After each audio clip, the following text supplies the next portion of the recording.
ఓ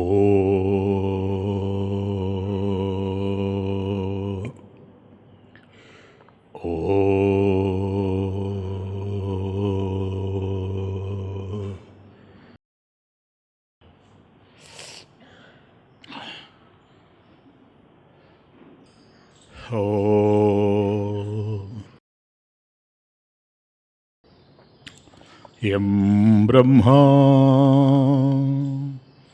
వరుణేమేంద్రరుద్రమరుతః స్తున్వంతి దివ్యైస్తవైః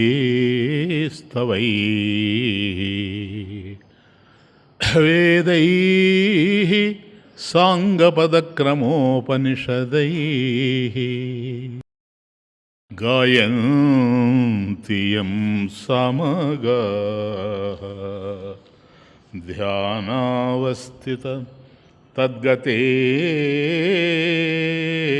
మనసా పశ్యంతి యం యోగినః యస్యాంతం న విదుః సురాసురగణాః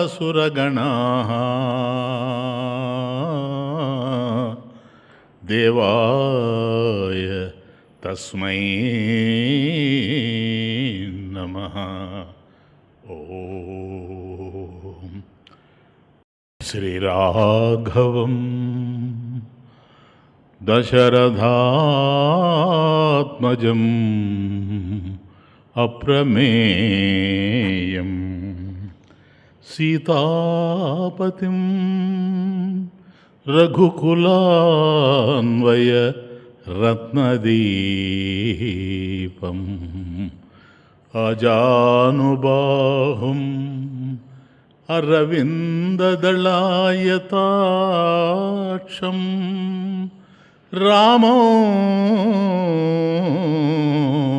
నిశాచకరం వినాశకరం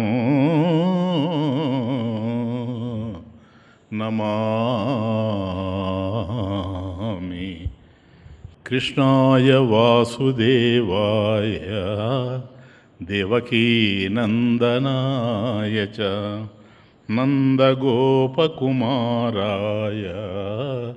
గోవిందాయ నమో నమః.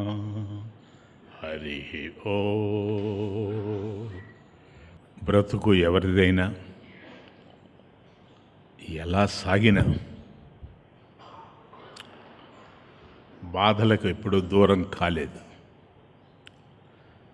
బ్రతుకులో బాధలు అనేటువంటివి సహజం. బాధలు అనగానే అందరూ భయపడిపోతారు. బాధలు వస్తున్నాయి, ఏ విధమైనటువంటి అయినా కూడాను బాధలు వస్తున్నాయంటే భయపడిపోతారు. ఇంతకీ బాధలు లేని వాళ్ళు ఎవరు ఈ ప్రపంచంలో? బాధలు అనేవి సహజం, న్యాచురల్. బాధలు లేకుండా ఎవ్వరూ ఉండలేరు. బాధలు ఉండేది బయటపడ్డానికి, అది బాధపడ్డానికి కాదు, వాటి నుండి బయటపడ్డానికి. అది కాబట్టి బాధలు అందరికీ ఉండేటప్పుడు ఎవరికి ఏ కారణం చేత బాధ వచ్చినా ఆ బాధ నుంచి ఏ విధంగా బయటపడాలి అనేటువంటి ఆలోచన ఉండాలే కానీ బాధల్లో చిక్కుకుపోయి దాని గురించి బాధపడుతూ ఉండడానికే కాదు. వాస్తవం చెప్పాలంటే బాధలు అనేవి మనల్ని బాగు చేసేందుకే ఉన్నాయి. ఏమో అంటే బాధలు లేకుండా పైకి వచ్చిన వాళ్ళని ఎవ్వరినీ చూడలేం. ఇప్పుడు నేను మాట్లాడుతుంటే మీరు నవ్వుతూ ఉంటారు, కానీ ఒక్కసారి నా జీవితాన్ని కనుక విప్పాను అంటే తట్టుకోలేరు ఒక్క క్షణం కూడా. ఎందుకంటే అంత జీవితంలో బాధపడబట్టే ఈరోజు కొంతమందికైనా సరే బాధల్ని తొలగించడానికి ఈ ఉపన్యాసాలు మనకు పనిచేస్తూ ఉన్నాయి అని నేను అనుకుంటూ ఉంటాను. కాబట్టి బాధలు అనేవి మనం బాధపడడానికి కాదు, మనల్ని బాగు చేసేందుకే ఉన్నాయి. ఒక విధంగా చెప్పాలంటే మన బ్రతుకును భగవన్మయంగా మార్చడానికే బాధలు అనేటువంటివి ఉన్నాయి. ఈ సత్యాల్ని మన మనసుకు పట్టించేటువంటి గ్రంథాలు ఎన్నో ఉన్నా వాటిలో అతి ముఖ్యమైనది శ్రీమద్ రామాయణ మహాకావ్యం. చిన్న విషయం కాదు ఇది. ఎవరు బాధలు లేనివారు, ఎవరు బాధలు లేనివారు కన్నీటి జగతిలో బాధలెవరు దాటలేరు, బాధలెవరు లేనివారు కన్నీటి జగతిలో బాధలెవరు దాటలేరు. బాధలను తొలగించు శక్తి ఎవరికున్నది ధరణిలోనా,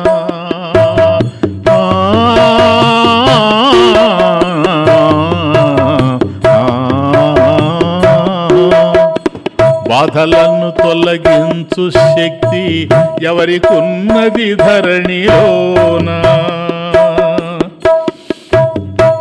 దైవమందు మనసు పడితే, దైవమందు మనసు పడితే బాధలన్నీ కరిగిపోవు, దైవమందు మనసు పడితే బాధలన్నీ కరిగిపోవు. ఎవరు బాధలు లేనివారు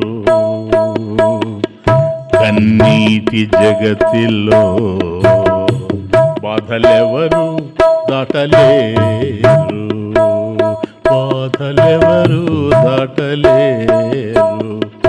కాబట్టి బాధలు జీవితంలో ఎప్పుడైతే ఉన్నాయో, ఇవి నా బ్రతుకు బాధలమయం అయిపోయింది అని దుఃఖపడ్డం కాకుండా వీటి నుంచి ఏ విధంగా మనం బాగుపడాలి. బాధలు అనేవి అందరికీ ఉన్నాయి, కానీ వాస్తవంగా నేను అర్థం చేసుకున్నంత వరకు, ఇది నా వ్యక్తిగతమైన అభిప్రాయం, బాధలు ఎవరికి వచ్చినా, ఎవరికైతే ఆ బాధలు వస్తున్నాయో బాగా ఆలోచించి కాస్త లోతుకు పోతే ఆ బాధలు ఎక్కడి నుంచో రావడంలే, తన నుండే పుట్టుకొస్తున్నాయి. సరేనా? ఎవరికి బాధలు వచ్చినా ఆ బాధలకు కారణం తానుగానే ఉంటాడు. తన ఆలోచన విధానమే అయి ఉంటుంది, అంతే, ఇంతకన్నా ఇంకేమీ లేదు. ఇంగ్లీష్లో యాంథోనీ డి మెల్లో ఒక గొప్ప కవి, ఆయన రచనే తమాషాగా ఉంటుంది. ఆయన ఒకరోజు పోతూ ఉంటే దారిలో జనమంతా గుమ్ముగూడిపోయి ఉన్నారు. ఎవరండి ఎవరండి ఎవరండి అని కొందరు అరుస్తుంటే, అదే చూస్తున్నానండి నాకు అర్థం కావడం లేదు అని కొందరు అంటూ ఉంటే, ఈ మధ్యలో ఇతను రావాలంటే ఎటు రావాలనో అర్థం కావడం లేదు. అందరు చుట్టేసి ఉండాలి. ఎట్లాగో కష్టపడి వస్తూ ఉన్నాడు. ఇంకా కొద్ది దూరం వస్తే ఆ చచ్చిపోయింది ఎవరో కొందరు అంటున్నారు, చచ్చిపోయినట్టేనండి, ఆ ప్రాణం ఉంది, ఆ ప్రాణం లేదండి అని కొందరు అంటున్నారు. ఇంతకు ఆ చచ్చిపోయింది ఎవరో తనకు అర్థం కావడం లేదు. ఇంకా దగ్గరకు వచ్చాడు, మాట వినపడుతున్నాయే కానీ ఆ చచ్చిపోయింది ఎవరో తెలియడం లేదు. ఒక్కసారి గట్టిగా అరిచాడు, sir, I am the son of the victim sir. అయిపోలా, ఇంకేముంది, I am the son of the victim, please let me through, నాకు దారి ఇచ్చేయండి పోతాను, ఆ చచ్చిపోయిన ఆయన కొడుకుని నేను అని అన్నాడు.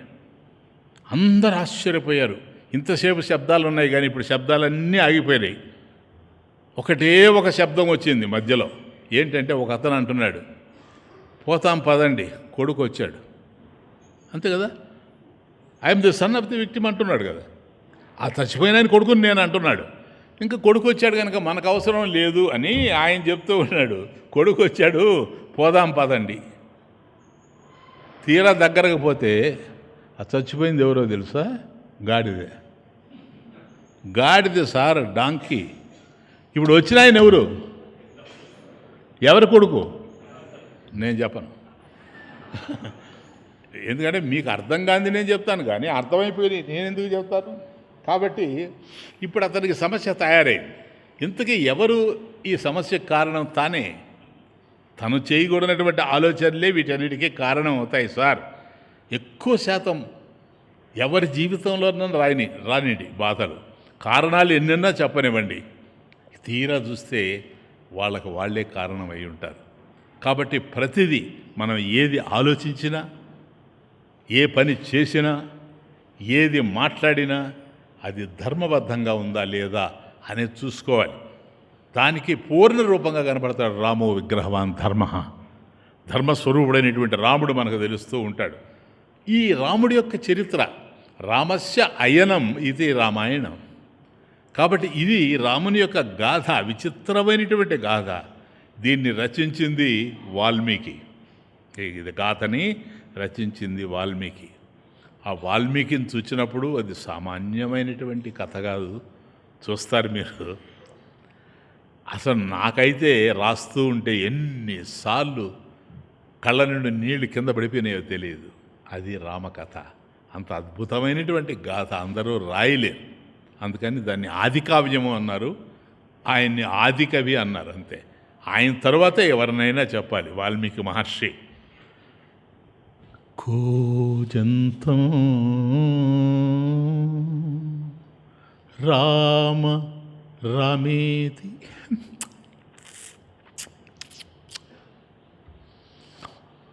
ఇంకెవరికి పోల్చలేకపోయాడేమో. కూజంతం రామా రామా ఇతి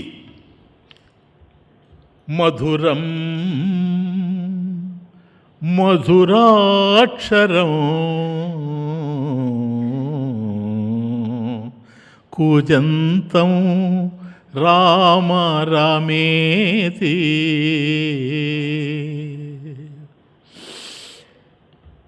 మధురం మధురాక్షరం ఆరుహ్య కవితాశాఖాం వందే వాల్మీకి కోకిలం.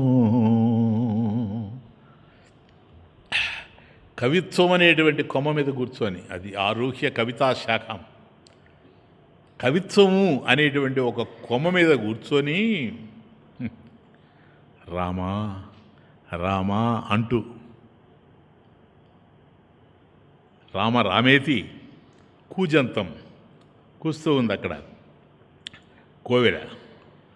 కాబట్టి రామ రామ అని మధురాక్షరాల్ని, అంటే తీయని అక్షరాల్ని, అంటే రామ రామ కాకుండా ఇంకొకటి ఏదన్నా అయితే తీయగా ఉండకపోవచ్చేమో, కానీ ఈ రెండు అక్షరాల్లో తీపి దూరం అయ్యేటువంటి అవకాశమే లేదు గనక ఈ రెండు మధురాక్షరాల్ని మధురం తీయగా పాడిందట. ఎవరు అంటే కోకిల. కాబట్టి ఈ రెండు మధురాక్షరాల్ని రామ రామ రామ రామ, ఈ రెండు మధురాక్షరాల్ని మధురంగా ఆలపించినటువంటి వాల్మీకి కోకిల. కాబట్టి కోయిల పాడుతూ ఉంటే మనం ఎంతో ఆనందిస్తాం, సరేనా? ఈ వాల్మీకి అనేటువంటి కోయిల అత్యద్భుతంగా గానం చేసిందట. కూజంతం రామ రామేతి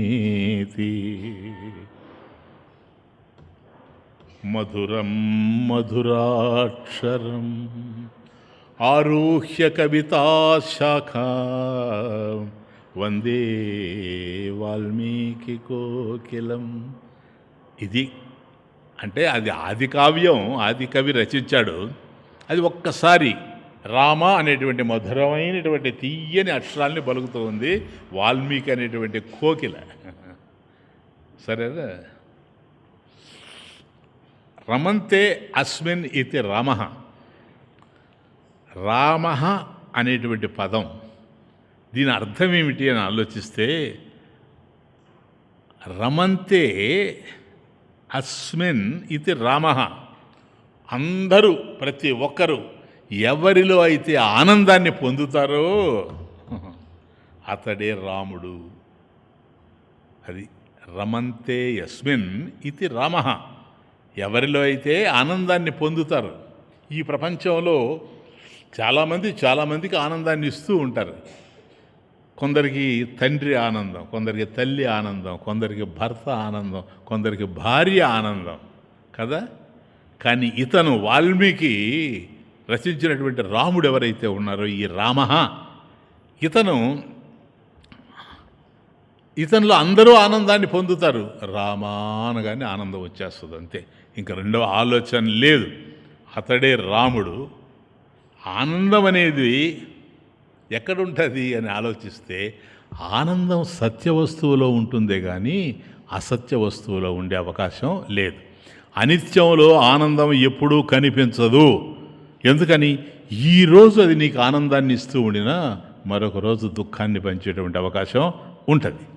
కాబట్టి అలా కాకుండా సర్వకాల సర్వావస్థల యందు ఆనందాన్ని అందించే శక్తి ఎవరిలో ఉందో అటువంటి వ్యక్తి యొక్క రూపాన్ని చూచిన, నామాన్ని విన్నా ఎవరైతే ఆనందంతో తూగిపోతూ ఉంటారో, ఊగిపోతూ ఉంటారో అతడు రామ అంటే. కాబట్టి ఈయన సత్యవస్తు. ఈ ఆనందం ఎప్పుడు చెడేది కాదు, సరేనా?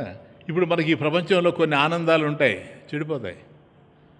కొందరు లడ్డు తినడం అంటే వాళ్ళకి చాలా ఇష్టం, బ్రహ్మాండంగా ప్రతిరోజు ఒక లడ్డు తింటానంటాడు. కానీ షుగర్ వచ్చిందే ఇంకా ఆ రోజుతో అయిపోతుంది అది. కాబట్టి అప్పటి వరకు ఆనందాన్ని ఇచ్చినటువంటి వస్తువు మరొక క్షణంలో ఆనందం లేకుండా పోతుంది. కానీ అట్లా కాకుండా నిత్యం ఆనందాన్ని ఇవ్వడం. అందువల్ల రామ అంటే ఏమనిచ్చారు భాష్యం అంటే, నిత్యానందలక్షణే అస్మిన్, నిత్యానందలక్షణే అస్మిన్ యోగినః రమంతే ఇతి రామః. కాబట్టి నిత్యానంద లక్షణే. చూసారు ఎంత అద్భుతం! ఎప్పుడు నిత్యం ఆనందంతో ఉండేటువంటి లక్షణం కలిగినటువంటిది ఏదో నిత్యానంద లక్షణే అస్మిన్ యోగినః. ఆ పదార్థంలో యోగులందరూ కూడాను రమంతే, రమిస్తూ ఉంటారు, ఆనందాన్ని పొందుతూ ఉంటారు. అది రామ శబ్దార్థం. స్వేచ్ఛయా రమణీయం, శంకరాచార్య స్వామి భాష. స్వేచ్ఛయా రమణీయం, ఎప్పుడు చూసినా తనకు తాను మనోహరంగా ఉంటుంది ఆ నామం. మనసు కదిలిపోద్ది అంతే. ఎవరైనా రామ అంటున్నారనుకోండి, మనం ఇటు తిరిగి చూస్తాం. సరే, మోడీ అంటే తిరిగి చూస్తారో లేదో నాకు తెలియదు. కానీ పేర్లు ఇట్లా ఉంటాయి, గొప్ప గొప్పగా ఉంటాయి. కానీ కొన్ని రోజులు అయిన తర్వాత, ఇప్పుడు గాంధీజీ ఎవరు అనుకుంటారు? అది అందరూ పెట్టుకొని ఇప్పుడు ఆ పేరు చెడిపోయింది. అట్లా ఉంటుంది. కానీ అలా కాకుండా రామశబ్దం ఎట్లాంటిది అని అంటే, స్వేచ్ఛయా రమణీయం వపుర్వహన్ వా దాశరథి రామ. ఆ శరీరం ఏదైతే ఉందో, రాముడి యొక్క దేహాన్ని చూస్తే, రాముడి యొక్క ఫోటోను చూస్తే హృదయం చెలించిపోతుంది. ఆయన దాశరథి రామ. ఇప్పుడు రామ అంటే అందరూ పెట్టుకొని ఉన్నారు కనుక దాశరథి రామ అన్నాడు శంకరాచార్య స్వామి. అంటే దశరథుని కుమారుడైనటువంటి రాముడు అన్ని కాలాలకు కూడాను ఆనందాన్ని పంచుతూ ఉన్నటువంటి మహానుభావుడు. కాబట్టి ఏదైతే నన్ను తృప్తిగా ఉంచుతుందో సర్వకాల సర్వావస్థల యందు, అది రామ. దాంతో నువ్వు సంబంధాన్ని కలిగి ఉన్నావు అని అర్థం. కాబట్టి రాముడు నిత్యానంద లక్షణుడు. అది నిత్యానంద లక్షణే అస్మిన్ యోగినో రమంతే ఇత రామ. ఎప్పుడు కూడాను ఆ రూపము లేదు, ఆ శబ్దము నీకు ఆనందాన్ని ఇస్తూ ఉందో అతడు రామ, నిత్యానంద లక్షణుడు. అంటే అనంతానంద స్వరూపుడు. ఇప్పుడు ఉదాహరణకి ధ్యానం చేస్తావు నువ్వు. ధ్యానం చేస్తే మనసు ప్రశాంతంగా ఉంటుంది. ఎందుకు ధ్యానంలో నీకు మనసు ప్రశాంతంగా ఉందంటే, ధ్యానంలో నీ మనసు రాముడిలో రమిస్తూ ఉంది కనుక, భగవంతుడిలో రమిస్తూ ఉంది కనుక. ఎక్కడైతే నీ మనసు భగవంతుడిలో రమిస్తుందో అక్కడ నీకు ఆనందం కలుగుతూ ఉంది. అందుకని రామ అని పద్మపురాణంలో చెప్పాడు. ఈ మాట పద్మపురాణంలో చెప్పాడు. రమంతే యోగినో అనంతే, రమంతే యోగిన. యోగులందరూ కూడా రమిస్తారు దాంట్లో. ఏదది అని అంటే అనంతే.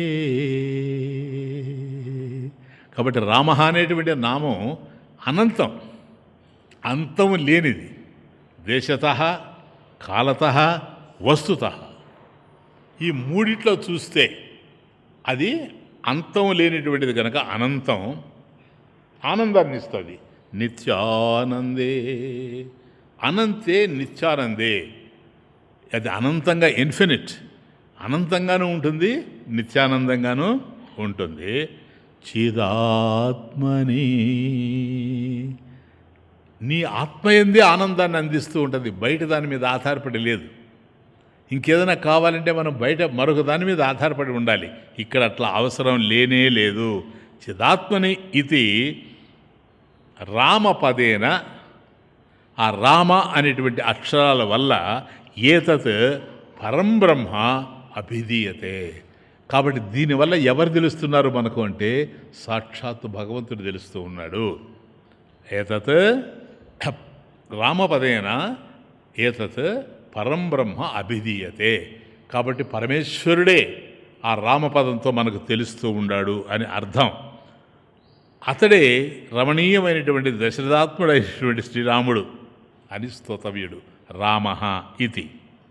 కాబట్టి రాముడు అంటే ఎవరిప్పుడు? పరమేశ్వరుడే రాముడు. సరేనండి, భక్తుల యొక్క ప్రార్థనల్ని తీర్చేటువంటి వాడు రాముడు. అందుకు కదా మనం ఆలయాలకు పోయేది, స్వామిని ప్రార్థించేది. నిజమే, బాగానే ఉంది. మరి ఆయన్ని కలుసుకునేది ఎట్లా?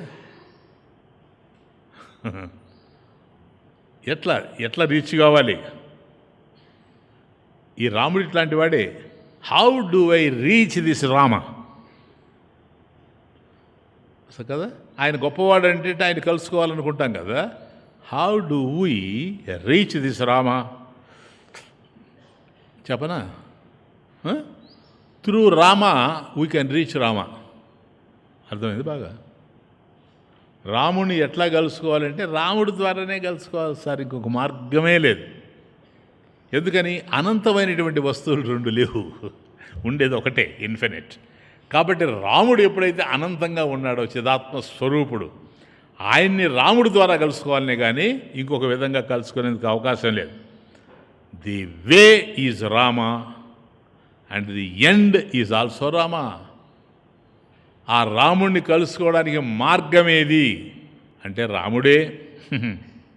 సరేనా? గమ్యం ఏమిటి? అది రాముడే. ఎందుకని? అనంతమైన వాడు కనుక. ఆయన ఒక్క చోట కనుక లేడు అని చెప్తే ఇంకో చోట ఉన్నాడు అనొచ్చు.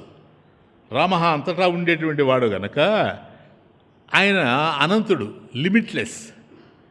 The limitless is not reached by anyway, any source.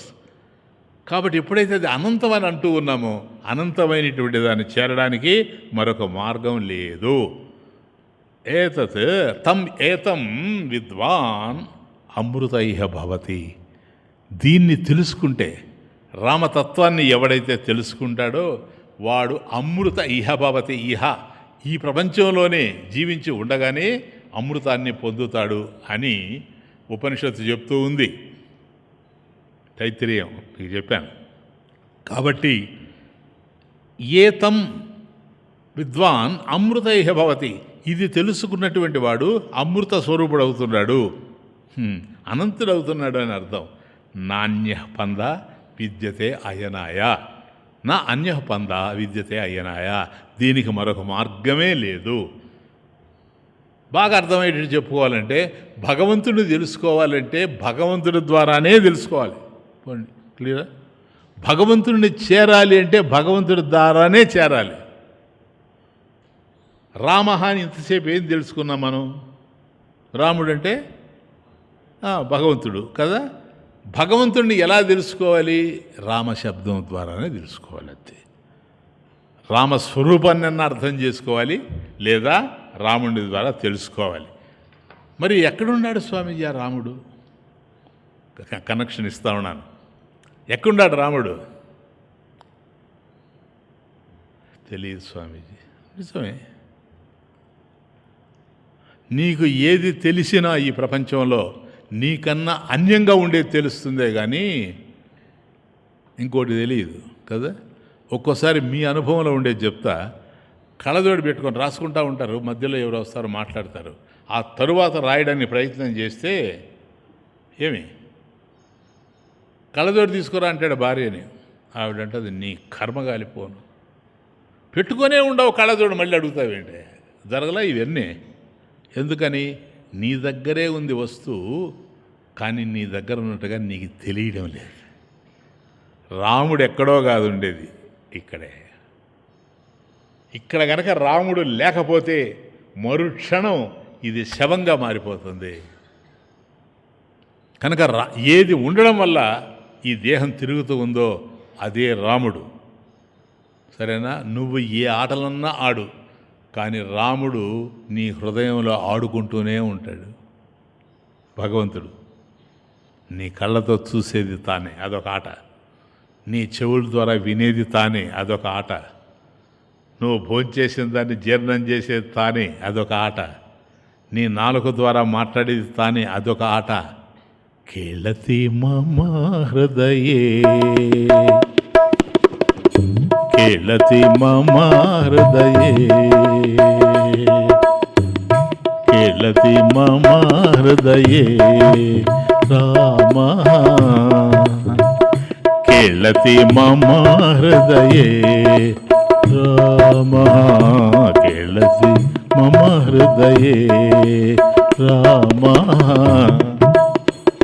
కేళతి మమ హృదయే రామ, కేళతి మమ హృదయే. ఎక్కడున్నాడండి రాముడు? నేను పోయి కలుసుకోవాలి. కలుసుకో. రామ మమ హృదయే, నా హృదయంలో రామ, రాముడు కేళతి ఆడుకుంటూ ఉండాడు. ఎందుకు? చాలా ఆటలు తెలుసు ఆయనకి కదా. నీ మనసు ఆలోచిస్తూ ఉందంటే రాముడున్నాడు గనక, నీ బుద్ధి నిశ్చయిస్తూ ఉందంటే రాముడున్నాడు గనక, నీ కళ్ళు చూస్తూ ఉన్నాయంటే రాముడున్నాడు గనక, నీకు రుచి తెలుస్తూ ఉందంటే రాముడున్నాడు గనక, నువ్వు ఆలోచిస్తూ ఉంటే రాముడున్నాడు, నువ్వు దుఃఖపడుతూ ఉంటే రాముడున్నాడు, నువ్వు ఆనందంగా ఉంటే రాముడున్నాడు. కాబట్టి నీలో అనేకం జరుగుతూ ఉండొచ్చు, కానీ ఈ విధమైనటువంటి నటనలు, ఈ విధమైనటువంటి క్రీడలు సాగడానికి ఆధారమైనటువంటి వాడు రామ. కేళతి మమ హృదయే రామ, కేళతి మమ హృదయే, కేళతి మమ హృదయే రామ, కేళతి మమ హృదయే. మోహమహార్ణవ తారకకారీ,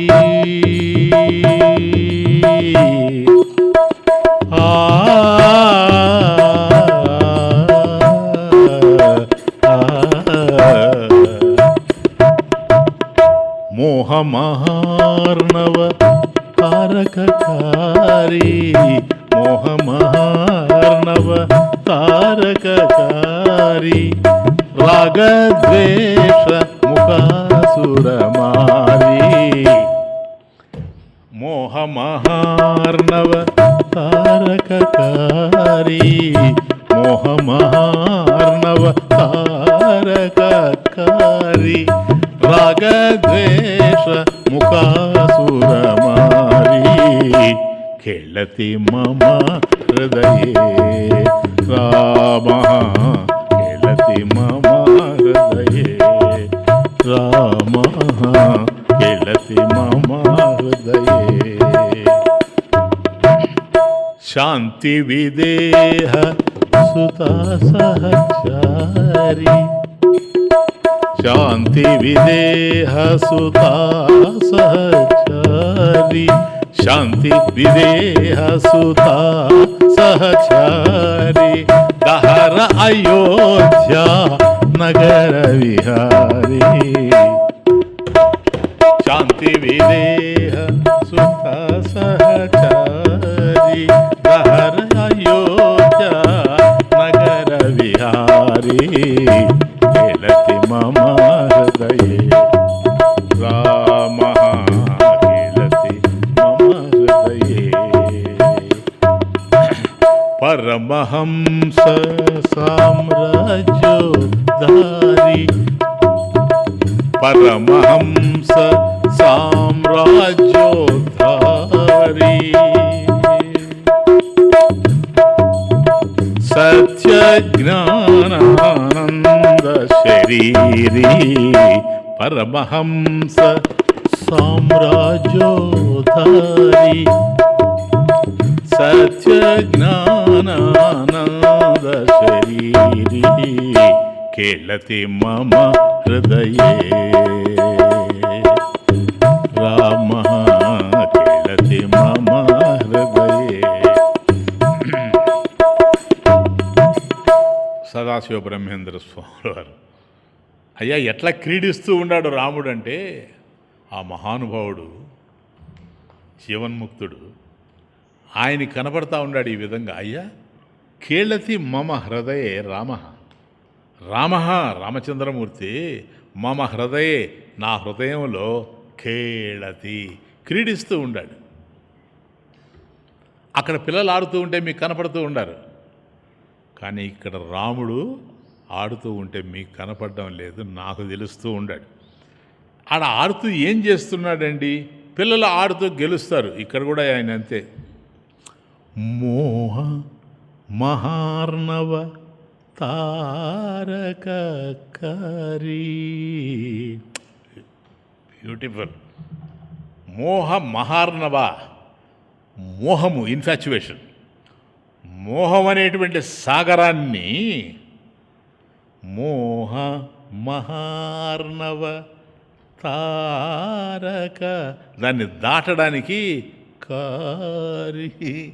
కారణమైనటువంటి వాడు.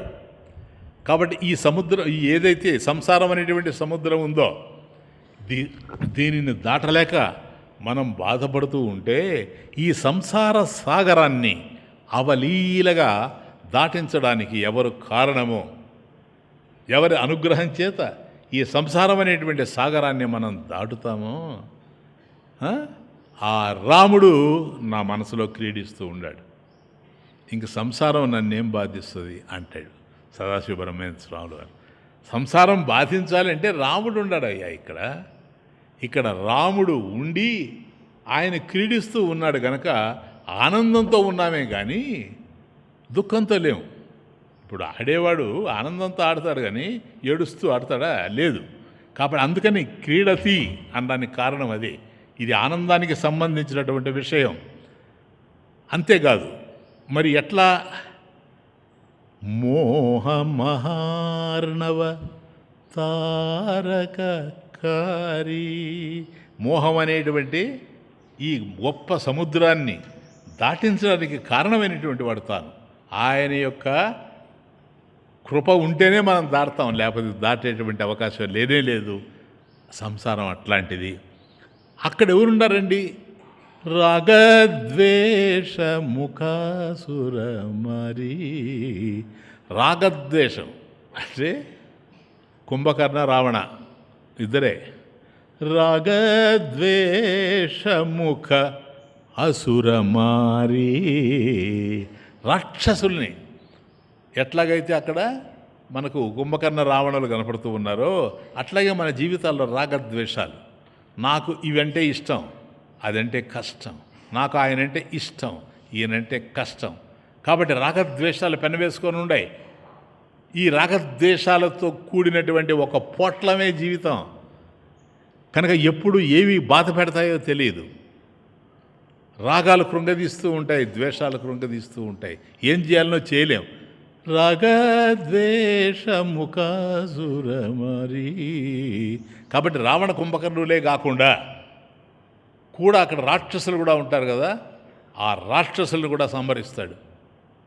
కాబట్టి మోహము అనేటువంటి గొప్ప సముద్రాన్ని మనం దాటడానికి కారణమైనవాడు.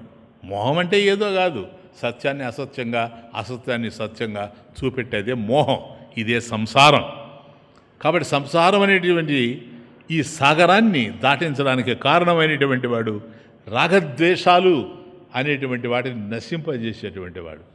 రాగద్వేషాలు ఎప్పుడైతే సమరసమైపోతాయో మన హృదయం ఆనందంగా ఉంటుంది. ఇది రాముని యొక్క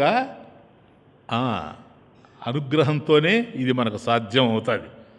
ఇంకా చెప్తున్నాడు, ఇంకా ఆ రాముని గురించి చెప్తాను. ఇంతేకాదు ఆయన చేసేది, ఇంకా ఆయన కథ కూడా చెప్తా, ఆయన ఎట్లున్నాడో కూడా. శాంతి విదేహసుత సహచారి.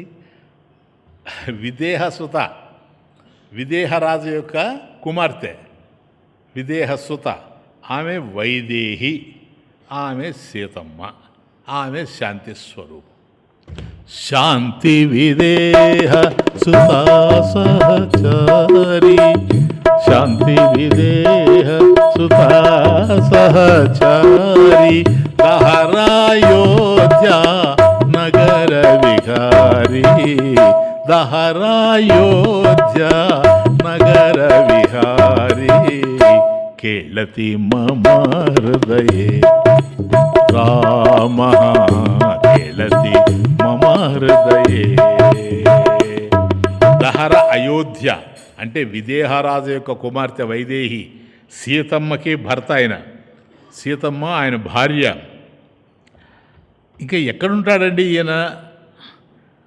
దహరాయోధ్య నగర విహారి. ఇక్కడ రెండుండే చూడండి తమాషా. దహర అయోధ్య, హృదయం. దహర అంటే హృదయం అనేటువంటి మనకు హృదయం అనేటువంటి చోట దహర అయోధ్య, ఇదే అయోధ్య నగర విహారీ. ఈ హృదయం అనేటువంటి అయోధ్య నగరంలో విహరిస్తూ ఉండేటువంటి వాడు. ఒక్క చోట కాదు, అది వచ్చిన బాధ. ఆయన రెండు చోట్ల ఉంటాడు. ఒకటి అటు విదేహ రాజదేవ్ కుమార్తెను చేసుకొని అక్కడ ఉంటాడు, మనకు అయోధ్యలో కనపడతాడు. అయోధ్య కాదు, యుద్ధం లేనిటువంటి చోటు అయోధ్య. అది మన హృదయమే గనక ఎక్కడైతే రాగద్వేషాలు సమసిపోయి హృదయం ప్రశాంతంగా ఉంటుందో అదే అయోధ్య గనక హృదయంలోనూ ఉంటాడు, సీతమ్మ భర్తగా ఉంటాడు. నువ్వు రామాయణం చదువుతూ పోయావా, సీతమ్మ భర్తగా తెలుస్తాడు, విదేహ సుతా సహచారి. లేదు దాన్ని పక్కన పెట్టి కనుక వచ్చి శృతి మందిరంలో కూర్చున్నావా, ఇంకా అక్కడ నీకు కనిపించేటువంటి వాడు సర్వత్రా నిండి నిబిడీకృతమైనటువంటి రాముడు. దహర అయోధ్య, నీ హృదయం అనేటువంటి అయోధ్యలో ఉండేటువంటి వాడు. పరమహంస సామ్రాజ్యోధారి, పరమహంస సామ్రాజ్యోధారి, సత్యజ్ఞానానంద శరీరీ. పరమహంస హృదయోత్సవకారి. కాబట్టి పరమహంసలు ఎవరైతే ఉన్నారో, ఇక్కడ మహాత్ములు ఎవరైతే ఉన్నారో, మహర్షులు ఎవరైతే ఉన్నారో, అటువంటి సాధువుల యొక్క హృదయంలో సామ్రాజ్య ఉద్ధారి, వాళ్ళ సామ్రాజ్యంలో చేరి వాళ్ళని ఉద్ధరించేటువంటి వాడు సదాశివబ్రహ్మేంద్ర స్వామి వారు. సరేనా? ఆయన ఉద్ధరించాడు కనుక అనుభవంతో చెప్తూ ఉన్నాడు. సరే, లోపల ఉద్ధరిస్తూ ఉన్నాడు కదా, ఏ రూపంలో ఉండి? సత్యజ్ఞానానంద శరీరీ, సత్ చిత్ ఆనందం. కాబట్టి సచ్చిదానంద స్వరూపంగా లోపల ఉన్నాడు, విహరిస్తూ ఉన్నాడు. రాగద్వేషాలు ఆయన ఉన్నాడనుకో, ఇప్పుడు ఉన్నాడు, అందరికీ ఉన్నాడు, మీకు నాకు అందరికీ ఉన్నాడు. కాబట్టి మనకు కొందరు తెలిసిన వాళ్ళం, కొందరు తెలియని వాళ్ళం. ఎవరైతే తెలుసుకుంటూ ఉంటారో రాముడు హృదయంలో ఉన్నాడని, అటువంటి వాళ్ళు ఆనంద స్వరూపులై ఉంటారు, సంసారాన్ని దాటేస్తారు, రాగద్వేషాలు లేకుండా ఉంటారు, ఎప్పుడూ శాంతి స్వరూపులై ఉంటారు. శాంతి విదేహ సుత సహచారి, దహర అయోధ్య నగర విహారి. కాబట్టి హృదయంలో ఎప్పుడు కూడాను దివ్యంగా శోభిస్తూ ఉంటాడు. కాబట్టి పరమహంస సామ్రాజ్య ఉద్ధారి. కాబట్టి పరమహంసల యొక్క, మహాత్ముల యొక్క సామ్రాజ్యాన్ని ఉద్ధరించేటువంటి వాడు. సత్య జ్ఞానానంద శరీరి. కాబట్టి సత్యము, జ్ఞానము అనంతం, సతు చిత్ ఆనందం, ఈ మూడింటిని వాళ్ళ హృదయాల్లో నిరంతరం కూడాను ప్రకాశించేటట్టుగా చేసేటువంటి వాడు రాముడు.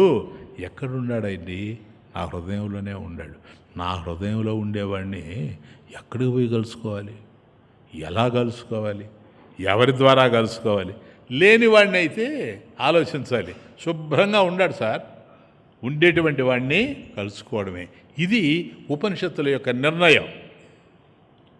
రామాయణం ఏదైతే మనకు చెప్తూ ఉందో ఇది ఉపనిషత్తులు చెప్పిందే, ఇంకేమీ కాదు. ఉపనిషత్తుల్లో నుంచే పుట్టింది ఇది.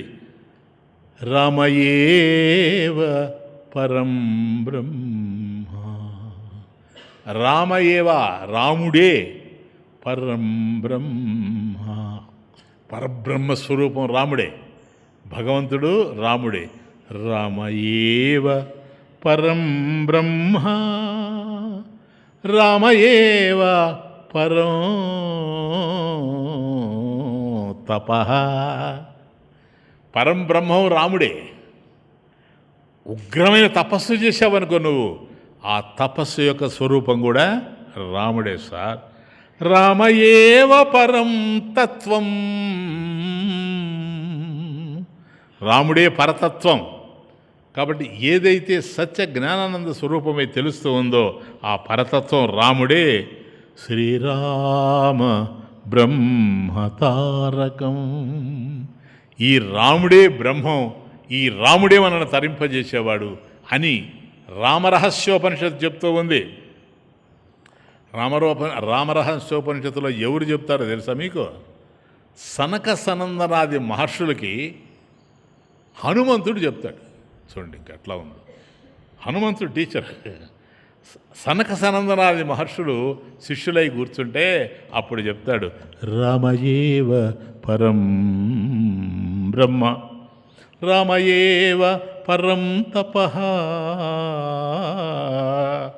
రామయేవ పరం తత్వం, శ్రీరామో బ్రహ్మతారకం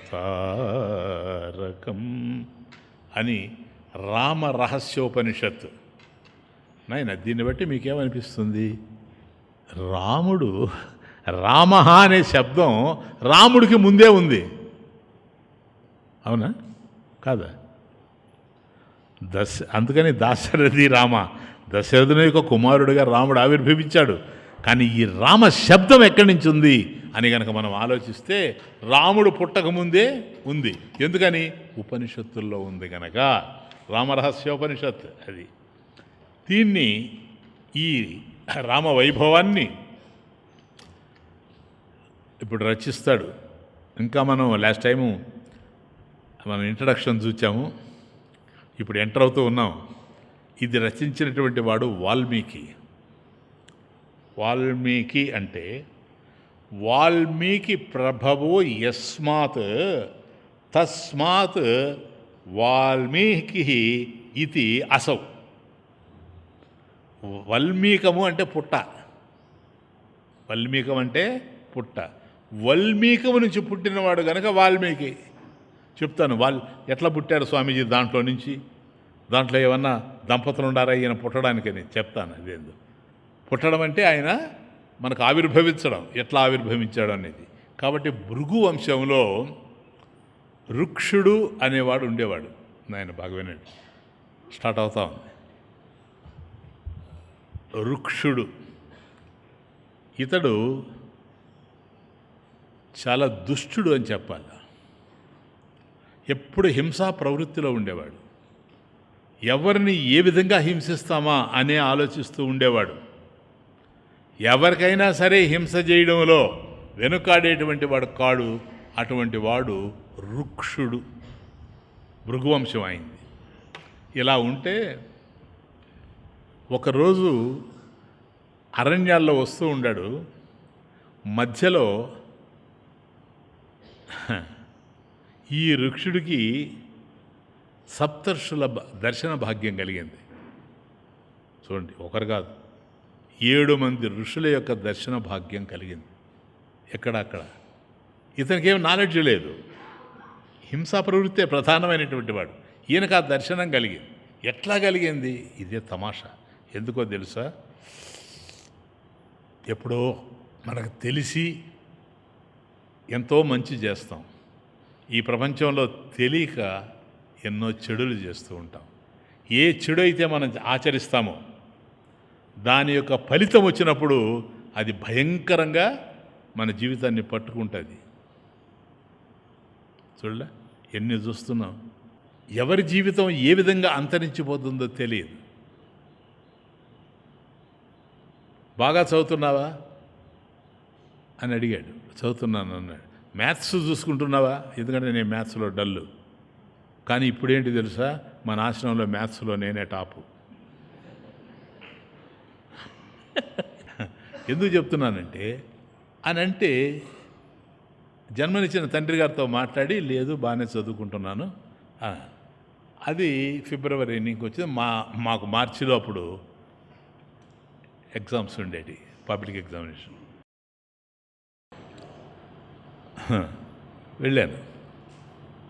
నేను వెళ్ళిన ఒక్క 10 నిమిషాలకే సైకిల్ వేసుకొని ఒక వ్యక్తి వచ్చాడు. కాసా గార్డెను అది, సరేనా? ఆ మామిడి చెట్ల మధ్య కూర్చొని ఉన్నాను. వచ్చాడు నా దగ్గరికి. వచ్చి రండి అన్నాడు. ఎక్కడికి అన్నా? ఇంటికి పోవాలి రండి అన్నాడు. ఇంటికి? నేను ఇప్పుడు ఇంటి దగ్గర నుంచే వచ్చానే చదువుకోవడానికి. లేదు లేదు, నాన్నని చూడాలి రండి అన్నాడు. నాన్నతో మాట్లాడాడు కదా. ఇంకా లాభం లేదనుకొని, లేదు నాన్న చనిపోయాడు అంటే ఆయనతో మాట్లాడి నేను వచ్చేసాను కాసా గార్డెన్కి. ఆయనకి హార్ట్ అటాక్ వచ్చింది, చచ్చిపోయాడు. సరేనా? ఏం చేస్తావో చెప్పండి, ఎవరికి ఎప్పుడు ఏది. కాబట్టి ఇంకా చదువు అది పక్కన పెట్టి ఆయనకి ఇది చేయడంలోనే, కార్యక్రమం చేయడంలోనే నా జీవితం అయిపోయింది. కానీ నేను పాస్ అయ్యాను, అది వేరే విషయం. ఫెయిల్ కాల, పాస్ అయ్యాను. ఎందుకు చెప్తున్నాను అని అంటే, జీవితంలో ఏది ఎప్పుడు జరుగుతుందో తెలియదు. ఈ మహర్షుల్ని చూడగానే, సప్త ఋషుల్ని చూడగానే ఏమో ఇతను ఎప్పుడు ఏం చేసి ఉన్నాడో. ఎవరు? ఈ రుక్షుడనేవాడు. ఆ పుణ్యఫలం ఏదైతే ఉందో అది వీళ్ళని చూడగానే వీళ్ళకి నమస్కరించాలి అని ఆయనకు అనిపించింది. That is the beauty.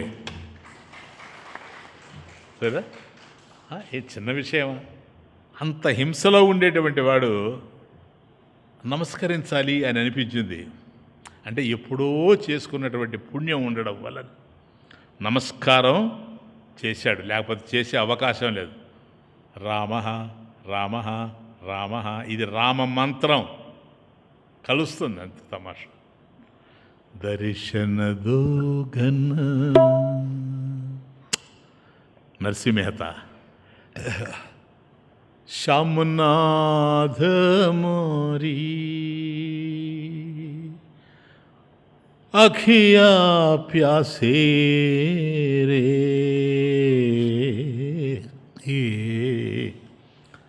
दर्शन दो घन श्यामनाथ मोरी, अखिया प्यासे रे, दर्शन दो घन श्यामनाथ मोरी, अखिया प्यासे रे, दर्शन दो घन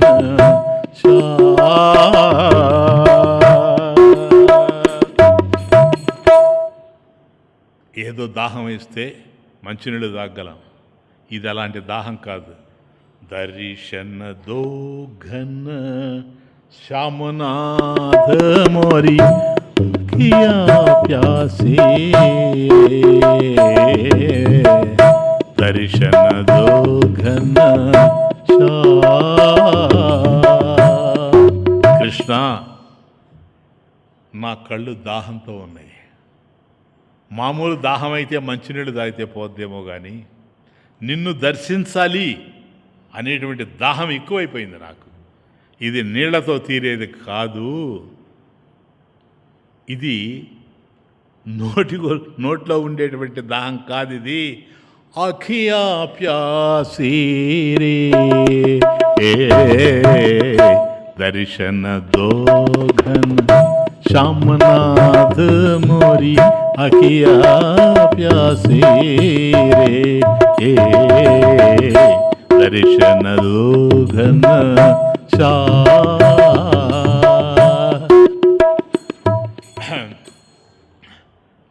కాబట్టి నా కళ్ళంతా కూడాను దాహంతో ఉన్నాయి. ఈ దాహం మామూలుగా తీరేది కాదు. నిన్ను చూస్తేనే ఈ కళ్ళల్లో ఉండేటువంటి ఆ దాహం ఏదైతే ఉందో అది పోతుంది. కనుక నాకు దర్శనం ఇవి కృష్ణ. నిర్బల్ కే బల ధన నిర్ధన్ కే నిర్బల్ కే బల ధన నిర్ధన్ కే तुम रखवारे भक्त जनन के निर्बल के बल धन निर्धन के तुम रखवारे भक्त जनन के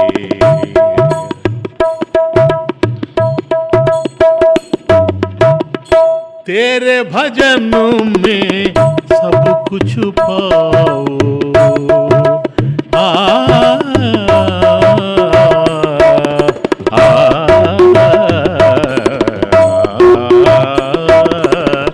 तेरे भजनों में सब कुछ पाओ मिटे उदासी रे मिटे उदासी रे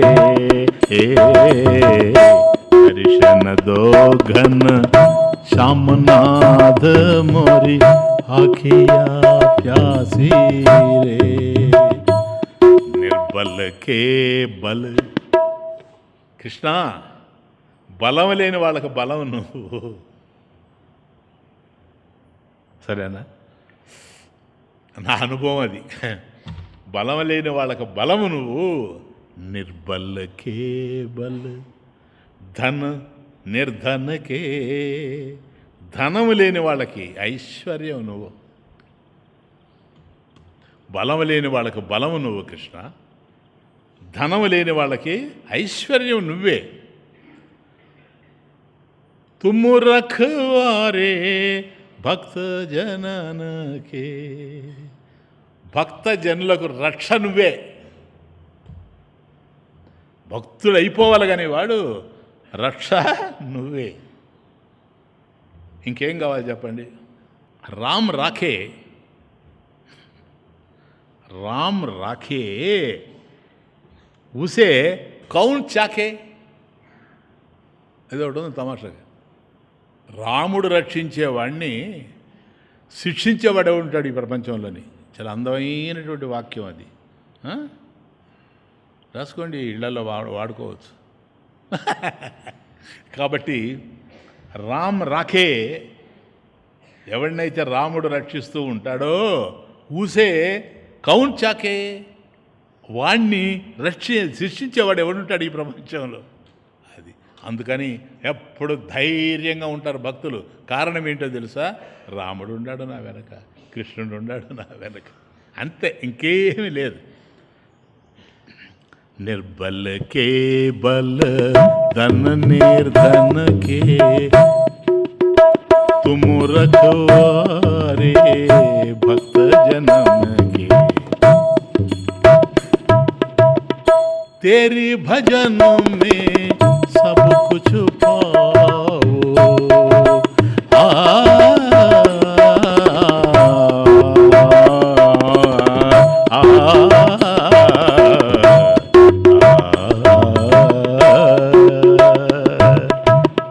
तेरे भजन में హే రామా, నీ భజన జరుగుతూ ఉండిందనుకో, అక్కడ ఏం జరుగుతుంది? నాకు అన్నీ లభ్యమవుతాయి. సబకుచ్చు పావు. ఎందుకని? మిటే ఉదాసీ రే, మా దుఃఖాన్ని హరించేవాడివి నువ్వు.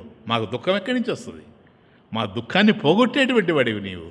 బలం లేని వాళ్ళకి బలం ఇస్తావు, ధనం లేని వాళ్ళకి ధనం ఇస్తావు, రక్షణ లేని వానికి రక్షణ కల్పిస్తావు, అన్నీ మాకు అందిస్తావు, మాకు దుఃఖమే లేకుండా చేస్తావు భగవాన్. కాబట్టి నీ నామంలో అంత ఉంది గనక రామ రామ రామ, ఇది రామమంత్రం. అర్థమవుతుంది.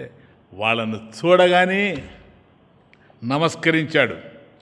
నమస్కరించగానే వాళ్ళు రామ అనేటువంటి శబ్దాన్ని ఈ రుక్షుడికి వినిపించారు.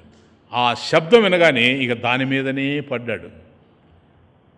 అర్జున అపిచేత్సు దురాచారు, కృష్ణుడు అంటాడు భగవద్గీతలో, అపిచేత్సు దురాచారో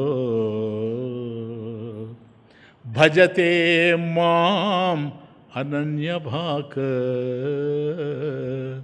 సాధురేవ సమంతవ్యః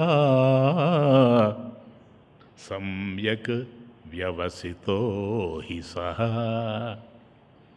అప్పుడు అన్నాడు, నాయన అర్జున, వాడు ఎంత అపిచేత్ సుదురాచార అంటే సుదురాచార సుష్టు దురాచార అపిచేత్, వాడు పెద్ద దురాచారవంతుడు కానీ మహాపాపి కానీ గాక భజతే మాం అనన్యభాక్, వాడి మనసును ఇతరుల విషయాల మీద పెట్టకుండా, ఇంకొకదాన్ని పూజించకుండా, మాం నన్ను అనన్యభాక్. కాబట్టి కేవలం నన్నే ప్రార్థిస్తూ నన్నే సేవిస్తూ ఇతరుల మీదగా పోకుండా మనసును ఉంచుతాడో సాధు ఏవ సాధురేవ సమంతవ్యః, సహా వాడు సాధు ఏవా సాధువేనని మంతవ్య జ్ఞాతవ్య, తెలుసుకో, వాడు సాధువేనని తెలుసుకోనాయన జ్ఞాతవ్య. సమ్యక్ వ్యవసితో హి సహ, ఎందుకని సహ వాడు సమ్యక్ వ్యవసిత సహ, కాబట్టి చక్కటి సాధు నిశ్చయం వాడిది, మంచి నిశ్చయం కలిగి. కాబట్టి నాకు భగవంతుడు తప్ప రెండవది లేదు. ఎవరిని చూసినా భగవంతుని చూసినట్టే చూస్తాడు, ఎవరితో మాట్లాడినా భగవంతుడితో మాట్లాడినట్టే ఉంటుంది. అన్ని విషయాల్లో వాడు ఏది చూచినా ఏది విన్నా పరమాత్మ స్వరూపంగానే చూస్తున్నాడు గనక, ఇటువంటి నిశ్చయం కలిగిన వాడు గనక అపిచేత్ సుదురాచార సుష్టు దురాచార అపిచేత్, వాడు పెద్ద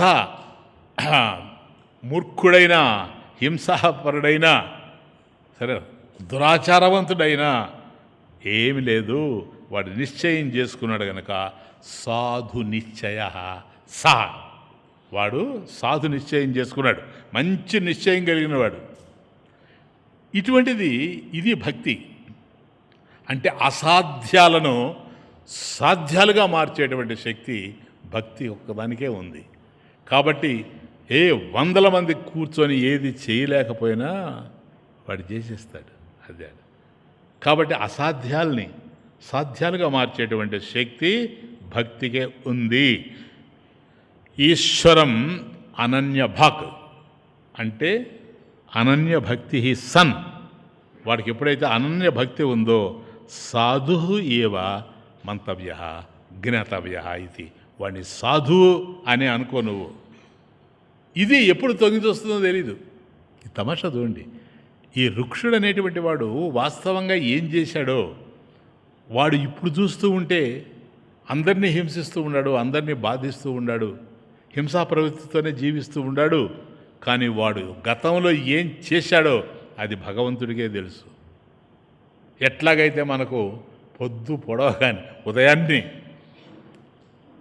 సరేనా సూర్యోదయం అవుతూ ఉంది అని అంటే అంతే, మనకు సూర్యరశ్మి వస్తూ ఉంటుంది అంతే. ఇది కూడా తొలి పొద్దు పొడిచింది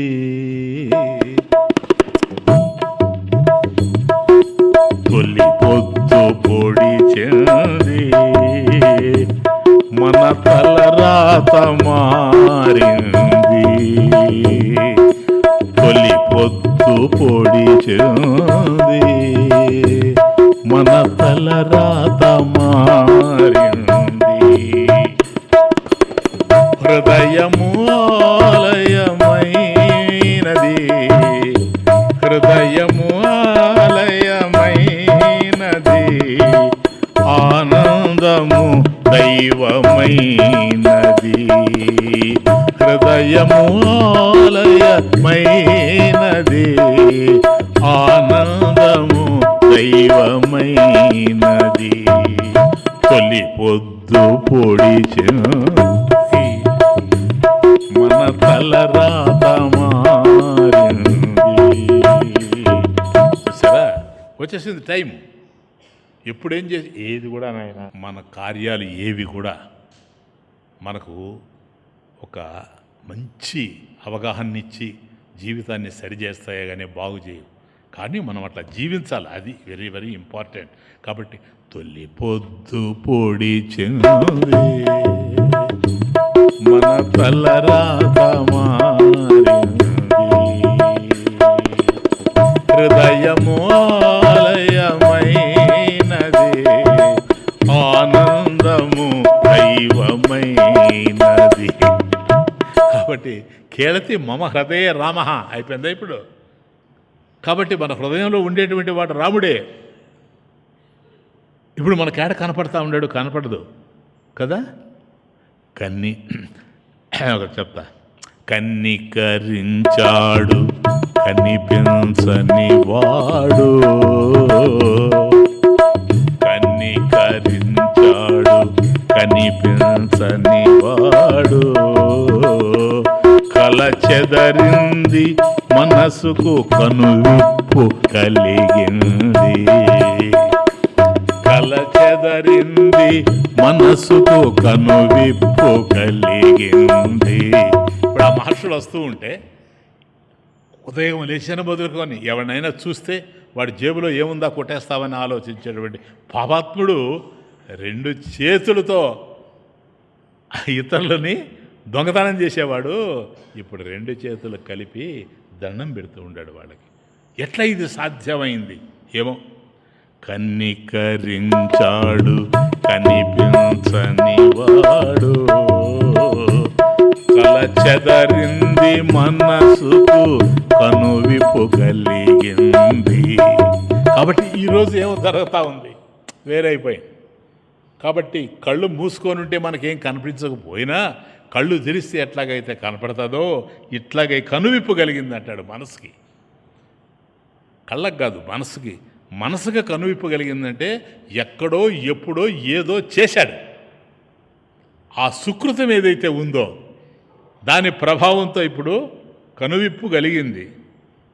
ఏనాడు కలగనని భాగ్యము, ఏనాడు కలగనని భాగ్యము, నేడది నిజమైన సౌభాగ్యము.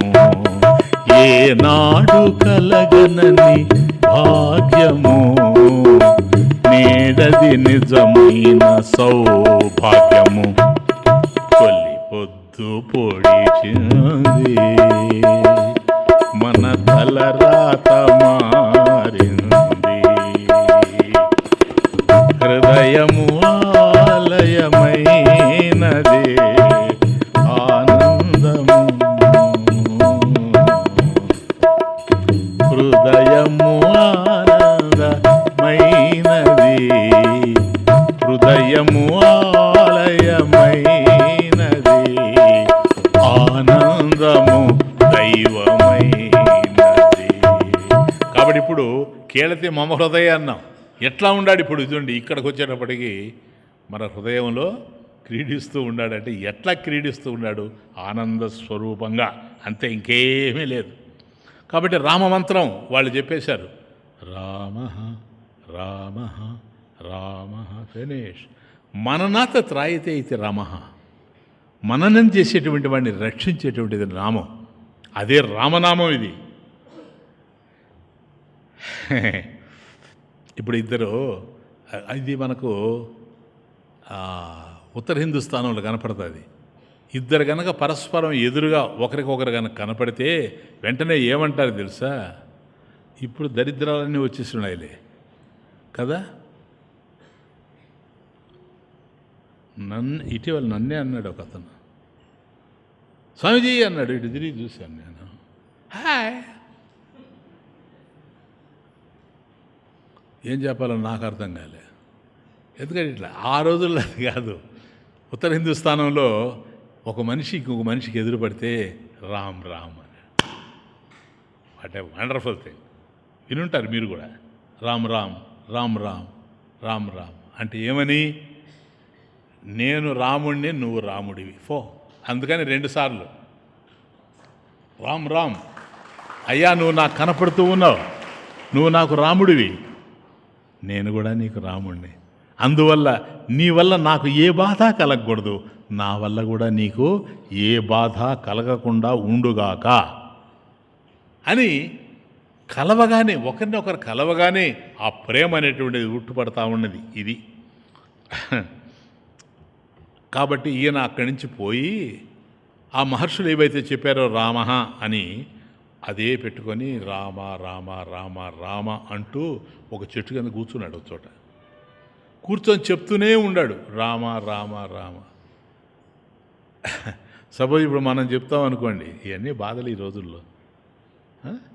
అయ్యా ఓం నమో భగవతే వాసుదేవాయ మీరు చెప్పండి అని అంటే వెంటనే ఏమంటారు తెలుసు అన్న, స్వామీజీ ఎంతకాలం చెప్పమంటారు?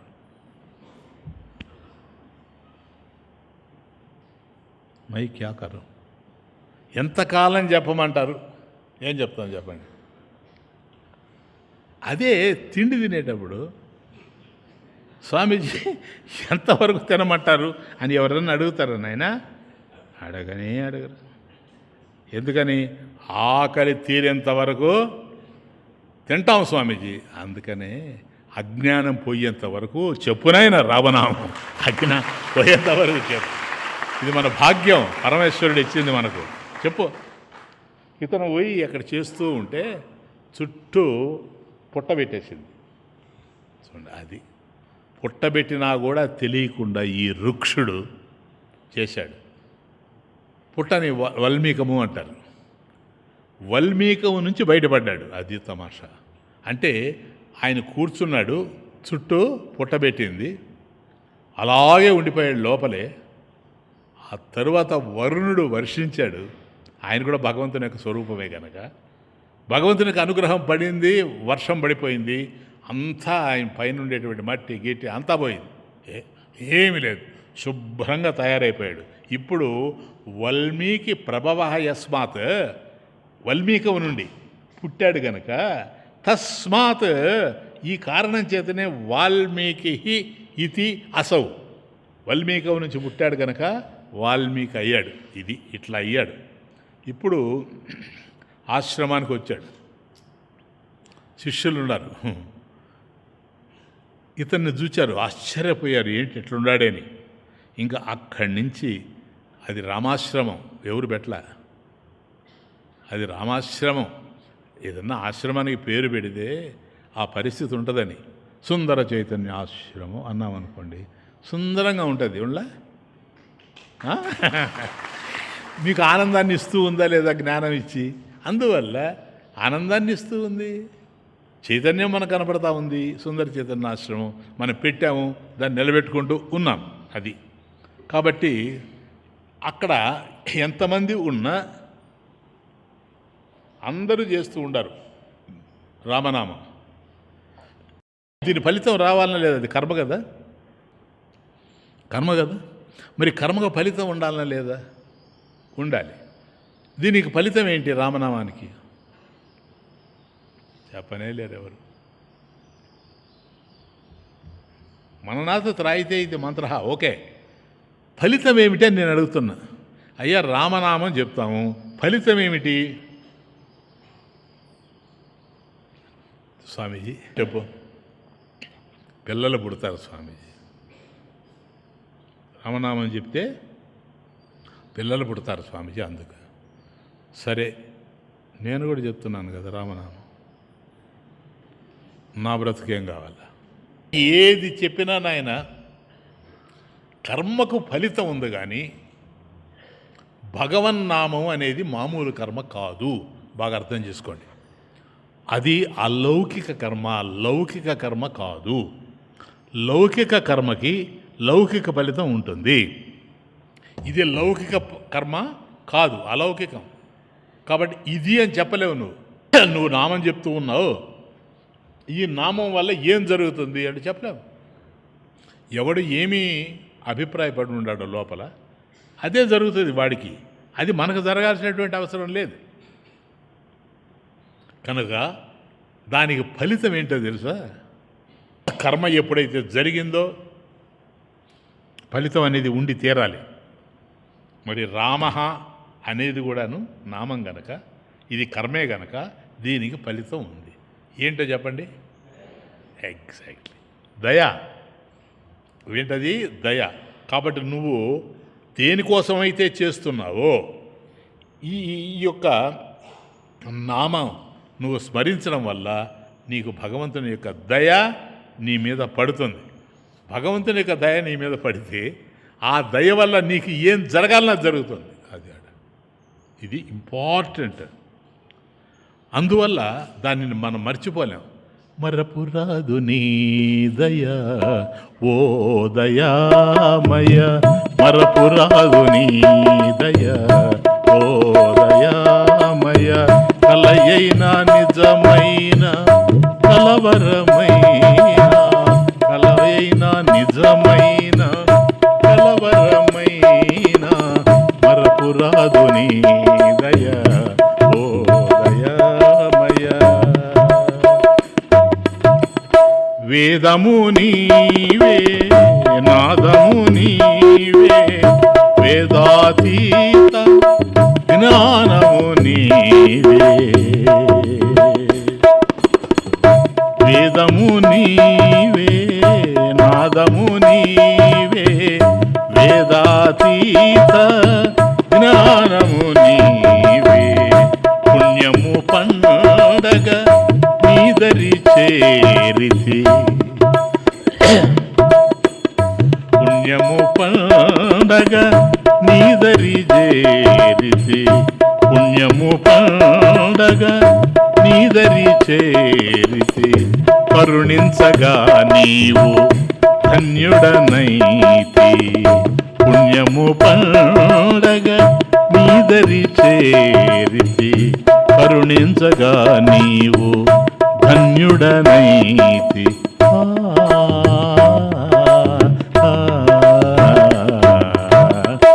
మరపురాదు నీ దయ ఓ దయామయ. ఈ రుక్షుడే వాల్మీకి అయ్యాడు. ఈయన పోయేటప్పటికీ నారద మహర్షి ఈయన ఆశ్రమానికి వచ్చాడు. చూడండి, ఈయన శిష్యుడు, నారదుడు గురు. ఇక్కడ స్టార్ట్ అవుతూ ఉంది బాలకాండ. ఇక్కడి నుంచి రామాయణం స్టార్ట్ అవుతూ ఉంది. అంటే వాల్మీకి ఆశ్రమానికి వెళ్ళాడు, అదే సమయానికి నారద మహర్షి ఉన్నాడు అక్కడ. ఇది బాలకాండ. ఇది ఆరంభ శ్లోకం చెప్తున్నా మీకు, స్టార్టింగ్.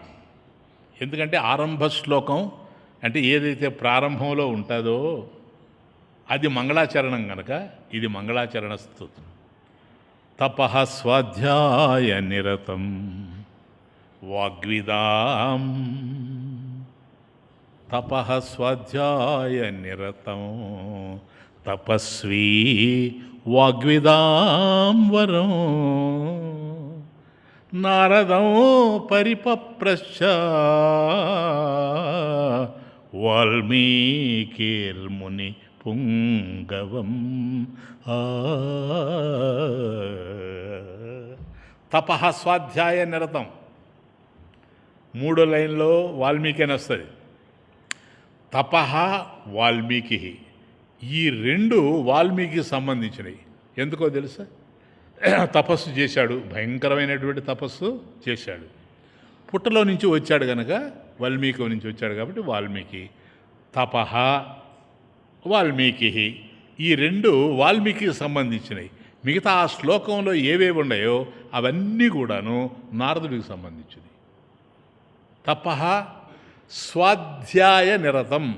స్వాధ్యాయ నిరతం అంటే స్వాధ్యాయం అంటే జ్ఞానాన్ని సూచిస్తూ ఉంది. నిరంతరం కూడాను స్వాధ్యాయాన్ని పఠిస్తూ ఉండేటువంటి వాడు, జరిపేటువంటి వాడు, అనుష్ఠించుతూ ఉండేవాడు. వాగ్విదాం వరం, వాక్కులు తెలిసిన వాళ్ళల్లో శ్రేష్ఠుడు, వరం. కాబట్టి మాట్లాడడం ఎలాగో నారదుడికి తెలుసు, పాడడం ఎలాగో నారదుడికి తెలుసు. కాబట్టి వాగ్విదాం వరం ఎవరు? నారదుడు. ఈ నారదుడిని ఈయన పైగా మునిపుంగవం. అబ్బో, మునుల్లో శ్రేష్ఠుడు నారద మహర్షి. అటువంటి వాణ్ణి పరిపప్రశ్చ, పరితః పప్రశ్చ అంటే పరీక్షించి అడిగాడట. ఎవరు? వాల్మీకి నారదుడిని అడుగుతూ ఉన్నాడు. ఏమని అడుగుతూ ఉన్నాడు? అంతే. అంటే తపశ్శాలి అయినటువంటి వాల్మీకి, తపస్వి వాల్మీకి అంటే వేదాధ్యయనం చేయడం యందు, తపస్సు చేయడం యందు ఆసక్తి కలగవాడు. ఇదే కలిగినటువంటి వాడు నారదుడు. తపః స్వాధ్యాయ నిరతం. అట్లాగే వాక్కులు తెలిసిన వాళ్ళల్లో, మాట్లాడగలిగేటువంటి వాళ్ళలో శ్రేష్ఠుడు. వాగ్విదాం వరం, వరం శ్రేష్ఠుడు. మునిపుంగవం, మహర్షుల్లో గొప్పవాడు నారద మహర్షి. అటువంటి వాణ్ణి అడిగాడు. నేను మామూలుగా నాకు కొన్ని రచయితలకు ఉంటాయి కదా. ఇప్పుడు మన రామాయణం రాశాను నేను. ఆ రామాయణంలో మీరంతా చదివి ఉంటారు, 2 పుస్తకాలు పెద్దవి. దాన్ని మొదలు పెట్టేటప్పుడే మొదట తపః స్వాధ్యాయ నిరతం, తపస్వి వాగ్విదాం వరం, నారదం పరిపప్రశ్చ, వాల్మీకి మునిపుంగవం. అది అలా చూశాను, కళ్ళు మూశాను. అంటే నాకు ఒక అలవాటు ఉంది. ఆ అలవాటు ప్రకారం మొదట ఏమిటి ఆ పదం అని చూచాను. తపః కదా, తపః స్వాధ్యాయం, ఇది ఫస్ట్ శ్లోక. కాబట్టి తపః అంటే తపస్సు అని అర్థం. నా అలవాటు ఏంటంటే, ఒక బుక్ ఎత్తుకున్నానంటే చదవడానికి కానీ రాయడానికి కానీ మొదట పదం ఏంది, చివరి పదం ఏంది చూస్తాను. రామాయణం 24,000 శ్లోకాలు. 24,000 శ్లోకాలు అయిన తర్వాత యుద్ధకాండలో చివరి శ్లోకం దగ్గరకు పోయి చిప్పానట్ల. దాంట్లో చివరి పదం ఏంటి అని. ఇక్కడ తపః అని ఉంది కదా, అక్కడ ప్రవర్ధతాం, అక్కడ ప్రవర్ధతాం అని ఉంది. అప్పుడే డిసైడ్ చేసుకున్నాను, తపస్సు వృద్ధి చెందుగాక. ఆయన వాల్మీకి యొక్క తపస్సు వృద్ధి చెందింది, నా తపస్సు కూడా వృద్ధి చెంది ఈ అద్భుతమైనటువంటి గ్రంథాన్ని భక్తులకి ఇచ్చేటువంటి అవకాశాన్ని నాకు కలిగించు భగవాన్ అని మొదలు పెడితే వేలాది కాపీలు ఈరోజు ఇప్పుడు కూడా మీ దగ్గర ఉన్నాయి. సరేనా? అది రామాయణం 2 పుస్తకాలు రాశాను కనుక ఇది అందులో ఈ మొదటి సర్గ ఏదైతే ఉందో బాలకాండలో, ఈ మొదటి సర్గ దీంట్లోనే రామాయణం అంతా ఉంది. అదొక తమాషా. ఆ సర్గంతా అయిపోతే కానీ నేను రాయను. ఆ సర్గ చూస్తే మొత్తం రామాయణమే చివరి వరకు. సో ఇది సంక్షిప్త రామాయణం. ఇది సంక్షిప్త రామాయణం. రామాయణ ఇన్ ఎ నట్షల్, సంక్షేపంగా ఇది చెప్పడం జరిగింది. వాల్మీకి నారదుడు చెప్పాడు మొదట. ఇదే సృష్టి రామాయణం నాయన. సరేనా?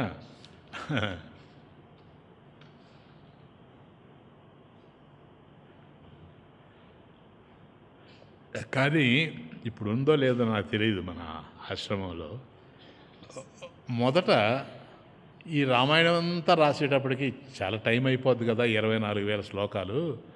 మొదటిదంతా కూడా మొదటి సరగలోనే ఉంది. ఇదే రాసేస్తామని సంక్షిప్త రామాయణం అని నేను రాశాను ఒక బుక్.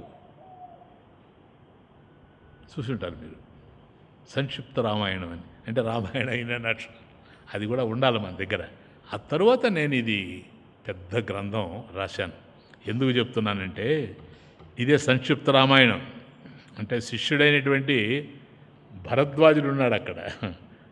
వాల్మీకి శిష్యుడు, రామనామం చెప్పేవాళ్ళల్లో ఒకడు భరద్వాజ. లేచాడు ఈయన.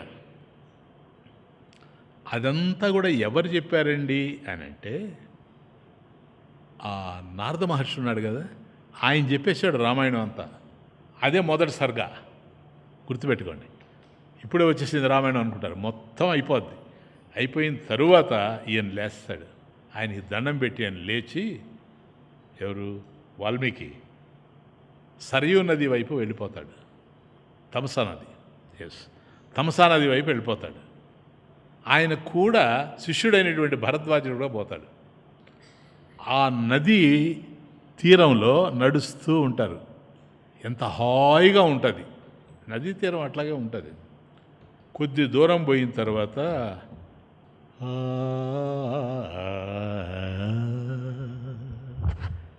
వాల్మీకి, అకర్దమం ఇదం తీర్థం భరద్వాజ నిశామయా రమణీయం ప్రసన్నాంబో సన్మనుష్య మనోయథా. ఇక్కడ పోతుండే భరద్వాజ అన్నాడు. వెనక భరద్వాజుడు వస్తున్నాడు, శిష్యుడు. ఇదం తీర్థం, ఇదిగో ఈ నదీ జలాన్ని చూడు. అకర్దమం, కర్దమం అంటే బురద, అకర్దమం అంటే బురద లేనిటువంటి జలం. అది బురద లేని జలం. ఈ జలంలో చూస్తే బురద ఎక్కడ కనపడడం లేదు. అకర్దమం ఇదం తీర్థం భరద్వాజ నిశామయ. చూడు, నిశామయ భరద్వాజ చూడు ఎట్లా ఉందో. రమణీయం, మనోహరంగా ఉంది, రమణీయంగా ఉంది. ప్రసన్నాంబు, పైగా జలం అంతా కూడా ప్రసన్నంగా ఉంది. ప్రసన్నంగా ఉందంటే జలంలో మనం అట్లా చూస్తే మన బొమ్మ కనపడింది అనుకోండి, అది ఆ జలం ప్రసన్నంగా ఉంది అని అర్థం. అదే కనుక బురద ఉంటే కనిపించేటువంటి అవకాశం లేదు. రమణీయం ప్రసన్నాంబు, ప్రసన్నంగా కనపడతా ఉంది. సన్మనుష్య మనోయద,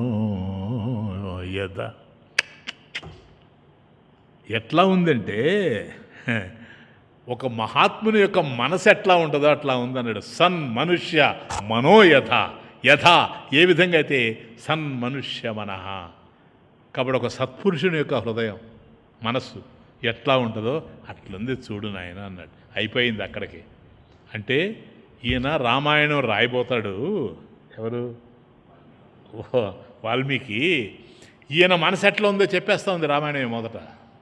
అది కాబట్టి ఒక సత్పురుషుని యొక్క మనస్సు ఏ విధంగా అయితే ఉంటుందో, రాగాలు ఉండవు, ద్వేషాలు ఉండవు, సరేనా? ఆయనలో ఏది చూచినా సరే హింస ఉండదు, ఏమీ ఉండదు, ప్రసన్నంగా ఉంటుంది. నాయన ఎంత ప్రసన్నంగా పోతుందో చూడు అని. అంటే దాంట్లో కనుక మనం చూస్తే మన రూపం కూడా కనపడుతుంది. అది ప్రసన్నం. ఆ నదిని చూచి చూడండి ఆయన. ఇది ఎవరన్నా ఇప్పుడు నదిని చూస్తే నదిని చూడు అంటారు, కానీ ఈ వర్ణన ఏంటి అనేది నాకు అర్థం కాల. అప్పుడు రాశాను. రమణీయం ప్రసన్నాంబు, మనోహరంగా ఉంది, ప్రసన్నంగా ఉంది.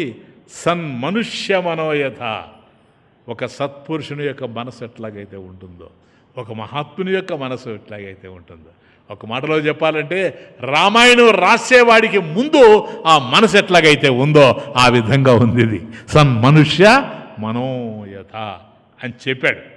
అలా చెప్తూ ఉంటే ధన్నని ఒక శబ్దం వినిపించింది. ఇక్కడ చూపించి చెప్తూ ఉన్నాడు, ఇటు వినిపించింది. ఇటు చూచాడు. ఇటు చూస్తే ఏముంది అక్కడ? విచిత్రం. ఓ చెట్టు ఉంది.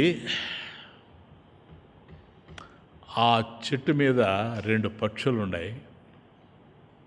ఆ 2 పక్షులు కూడా క్రౌంచ పక్షుల జంట. అది మానిషాదని మొదలు పెడతాడు. ఆ 2 పక్షుల్లో అవి కూడా ఎట్లా ఉన్నాయి? కామమోహితం. కామమోహితం. అంటే ఒకదాని మీద ఒకదానికి ఆ కామం ఎక్కువగా ఉంది. అట్లా ఉన్నాయి.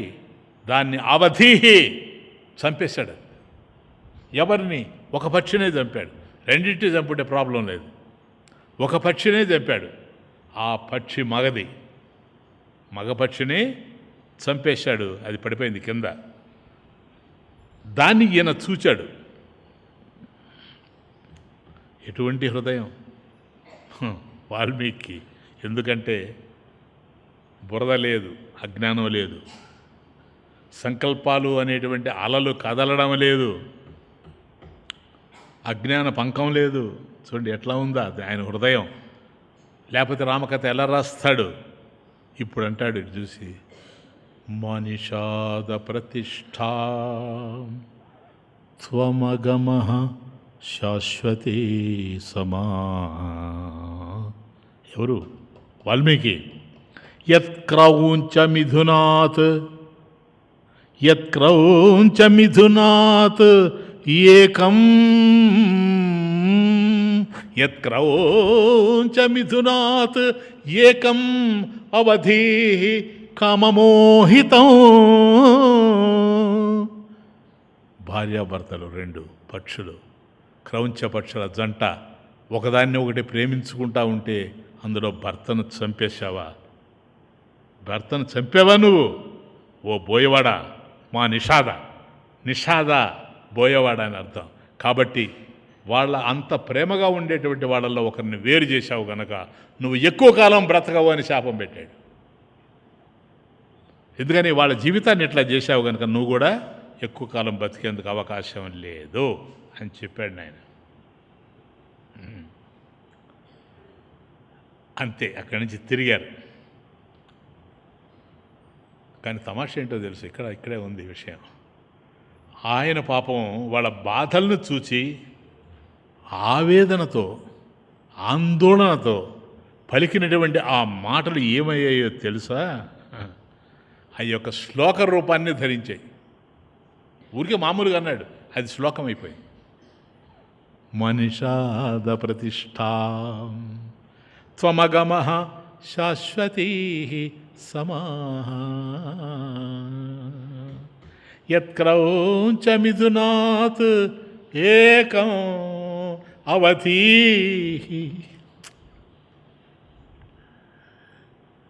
కామమోహితం. ఎంతో ప్రేమతో ఆ రెండు ఏం మాట్లాడుకుంటున్నాయో వాటి భాష మనకు తెలియదు. వాటిల్లో నువ్వు బాణం వేసి ఒకదాన్ని చంపేశావే. కాబట్టి ఇది ఈ చాపడము అనేటువంటిది ఏదో ఇది ఎక్కువ కాలం జీవితంలో ఉండకూడదు కనుక నువ్వు ఎక్కువ కాలం ఇక్కడ బతకవు. వాటికి ఏ పరిస్థితి అయితే కల్పించావో అది నీకు కూడా కలుగు అని కోపంతో అన్నాడు ఆ మాట. కానీ ఇది ఒక అందమైనటువంటి శ్లోకం అయిపోయింది. ఒక శ్లోక రూపాన్ని ధరించింది. దానికి అది ఏ శ్లోకమో దానికి ఛందస్సు ఎట్లా ఉండాలనో ఛందోబద్ధంగా ఉంది అంతా. అది విచిత్రం. అయిన తరువాత పైగా 4 పాదాలతో ఉంది. అది విభజించడానికి అనువుగా ఉంది. అటువంటి ఇది చెప్పిన తర్వాత అప్పుడు అక్కడి నుంచి బయలుదేరి భరద్వాజతో కలిసి ఆశ్రమానికి వచ్చాడు, వాల్మీకి ఆశ్రమానికి. అక్కడ వచ్చేటప్పటికీ ఈ లోపల ఏం చేస్తాడో తెలిసి ఆలోచిస్తూ ఉన్నాడు. ఏందిరా ఇది? మా నిషాద ప్రతిష్టాం త్వమగమ శాశ్వతీ సమాహ. ఓహో, యత్క్రౌంచ మిథునాత్ ఏకం అవధీహి కామమోహితం. ఏంది ఇట్లన్నానే ఇతనికి అన్నీ జ్ఞాపకం వస్తున్నాయి. నాయన ఎక్కడ చదువుకున్నాడు ఇతను? వాల్మీకి జ్ఞాపకం వస్తూ ఉన్నాయి భగవంతుని యొక్క అనుగ్రహం చేత. అవన్నీ తెలిసి వస్తూ ఉన్నాయి. అదే ఆలోచించుకుంటూ పదే అవి ఆలోచించుకుంటూ నేరుగా ఆశ్రమంకి వస్తే ఆశ్రమంలో ఎవరున్నారో తెలుసా? బ్రహ్మదేవుడు ఉన్నాడు. అదే అన్నీ లేకపోతే ఇంత పెద్ద కావ్యం రాదు నాయన. ఆయనేమో వెళ్ళిపోయాడు నారదుడు. బ్రహ్మదేవుడు ఉన్నాడు. అప్పుడు బ్రహ్మదేవుడు అన్నాడు, మహర్షి ఫస్ట్ అన్నది బ్రహ్మదేవుడు. మహర్షి చూసారా, ఎవరిని? వాల్మీకిని. నువ్వు ఆలోచిస్తూ ఉన్నావు. నీకు ఒక మాట చెప్తున్నా, నువ్వు పలికింది శ్లోకమే, చందోభద్రంగా ఉంది, దాంట్లో ఏ దోషాలు కూడా లేవు. ఈ విషయంలో నీకు ఏ విధమైన సందేహం అవసరం లేదు. నువ్వు దారి పొడుగున సందేహిస్తూనే వస్తున్నావు, చదువుకోలేదు కనుక ఏమనుకోకు. అది అద్భుతంగా ఏర్పడిపోయింది, సందేహం అవసరం లేదు. నీకు ఇంకో మాట చెప్పేది, అటువంటి శ్లోకం నాకు ఎట్లా వచ్చిందంటావా? నా అనుగ్రహం వల్ల వచ్చిందో. సరేనా? నీకు జ్ఞానం ఎక్కడి నుంచి వచ్చింది అని అంటే, నేను సంకల్పం చేశాను కనుక వచ్చింది. అర్థమవుతుందే? కాబట్టి బ్రహ్మ ఆశీర్వచనంతో నీకు వచ్చింది. ఏది? జ్ఞానం. సో నువ్వు జ్ఞాన బ్రహ్మ. రాయ్ నీకెందుకు నేను చెప్తున్నాను కదా, రాయ్ అంతే, ఇంకేలేదు. అప్పుడు ఎందుకంటే ఆ మహానుభావుడు నీ ఆశ్రమానికి వచ్చి వెళ్ళాడు కదా, ఎవరు? నారద మహర్షి. ఆయన నీకు రామాయణం చెప్పాడు కదా, మొదటి సర్గంతా అదే నేను మీకు చెప్పింది, సంక్షిప్త రామాయణం. నీకు రామాయణం చెప్పాడు కదా, అదే రాయి నాయన, పర్వాలేదు. రామస్య చరితం సర్వం, రామస్య చరితం సర్వం కురుతం కురుత్వం ఋషి సత్తమ. ఋషి పుంగవా కురు త్వం, నువ్వు రాయి, ఈ పని చేస్తావు. ఏదది? రామస్య చరితం సర్వం. నీకు కేవలం ఒక సర్గలో చెప్పాడు నారద మహర్షి, నువ్వు మొత్తం రాయి, రామచరిత్రం అంతా ఎక్కడెక్కడ ఏముంటాయి అన్నీ తెలుస్తాయి. ఎందుకంటే నేను అనుగ్రహిస్తూ ఉన్నాను కనుక, నా ఆశీర్వాదం నీకుంది కనుక. రాముడి యొక్క సంపూర్ణ చరిత్రని రాయి నాయన అని అంటే, అప్పుడు వాల్మీకి సాష్టాంగ నమస్కారం చేసి బ్రహ్మదేవుడి కృత్స్నం రాస్తాను, కృత్స్నం రామాయణం కావ్యం, కృత్స్నం రామాయణం కావ్యం ఈదృశై కరవాణ్యహం. అప్పుడు ఆయనకు నమస్కరించి, అయ్యా నువ్వు చెప్పినట్టుగా సంపూర్ణ రామాయణ కావ్యాన్ని ఇదే శ్లోక వృత్తంతో మార్చను. మొదటిది ఉంది, అదే సేమ్ అదే పద్ధతిలో మానిషాద ప్రతిష్టాం అంటూ మొదలుపెట్టానే, అదే ఛందస్సులో రామాయణం అంతా రాస్తానన్నాడు, మార్చలా ఎక్కడ. అంత అద్భుతంగా రామాయణం రచించాడు. ఈయన కూర్చున్నాడు, ఆయన వెళ్ళిపోతూ ఉన్నాడు. బ్రహ్మదేవుడిగా నమస్కరించాడు, అయ్యా ఎక్కడికి పోతున్నాడు? బలేవాడివే, నేను ఇంకెంతమంది దగ్గర రాయించాలి? నీ దగ్గర నీకు చెప్పాను కదా, నువ్వు రాసేయి. బ్రహ్మ నేను చెప్పాను, అట్లాగే జ్ఞాన బ్రహ్మకు కూడా చెప్తా, ఆయన రాస్తాను. నువ్వు కానీ కమాన్ స్టార్ట్.